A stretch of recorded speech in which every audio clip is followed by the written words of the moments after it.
नमस्कार दोस्तों, आज के हमारे इस वीडियो में हम आपके लिए अजा एकादशी की व्रत कथा लेकर आए हैं। एक समय की बात है, कुंती पुत्र युधिष्ठिर ने श्री कृष्ण से पूछा, हे भगवान, भाद्रपद कृष्ण एकादशी का क्या नाम है? इस व्रत को करने की क्या विधि है? कृपा करके आप मुझे इस व्रत की विधि, कथा और इसका महत्व सुनाइए।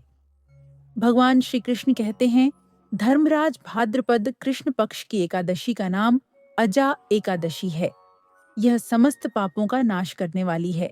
इस एकादशी के दिन भगवान श्री हरि विष्णु की पूजा की जाती है। जो मनुष्य इस दिन श्री हरि विष्णु की पूजा करते हैं, उन्हें वैकुंठ की प्राप्ति होती है। आइए, अब मैं आपको एकादशी की व्रत कथा सुनाता हूँ। सत्यवादी हरिश्चंद्र नाम का एक चक्रवर्ती राजा राज्य करता था। उसने विश्वामित्र को दक्षिणा छुपाने के लिए अपना सारा राज्य त्याग दिया, साथ ही अपनी पुत्री, पुत्र तथा स्वयं को बेच दिया। वह राजा चांडाल का दास बनकर सत्य को धारण करता हुआ मृतकों का वस्त्र ग्रहण करता रहा, मगर किसी प्रकार से वह सत्य से विचलित नहीं हुआ। कई बार राजा चिंता के समुद्र में डूबकर विचलित होकर विचार करता था कि मैं कहाँ जाऊं, क्या करूं, जिससे मेरा उद्धार हो। इस प्रकार राजा को कई वर्ष बीत गए।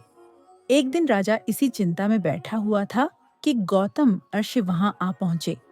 राजा ने उन्हें देखकर दंडवत प्रणाम किया और आप बीती सारी दुख भरी कहानी सुनाई। राजा हरिश्चंद्र की यह बात सुनकर गौतम ऊर्ष्य कहने लगे, राजन, आज से ठीक 7 दिनों बाद भाद्रपद कृष्ण पक्ष की एकादशी आएगी। इस एकादशी को अजा एकादशी कहा जाता है। आप विधि पूर्वक इसका व्रत करें। इस व्रत के प्रभाव से आपके समस्त पाप नष्ट हो जाएंगे। इस प्रकार राजा से कहकर गौतम ऋषि उसी समय अंतर्ध्य हो गए। राजा ने उनके कहे अनुसार एकादशी आने पर विधि पूर्वक व्रत किया, जागरण किया। इसी बीच राजा हरिश्चंद्र का पुत्र रोहित सांप के डसने से मृत्यु को प्राप्त हुआ। शव्या रानी द्वारा राजकुमार को शमशान में लाए जाने पर राजा हरिश्चंद्र ने रानी शव्या से श्मशान का कर मांगा, मगर असहाय शव्या रानी के पास देने के लिए कुछ भी नहीं था। इसलिए उन्होंने अपनी चुनरी को चीर कर शमशान का कर चुकाया। अजा एकादशी के व्रत के प्रभाव से राजा के समस्त पाप नष्ट हो गए। भगवान श्री हरि विष्णु ने साक्षात प्रकट होकर राजा हरिश्चंद्र की प्रशंसा करी और स्वर्ग से बाजे बजने लगे, पुष्पों की वर्षा होने लगी।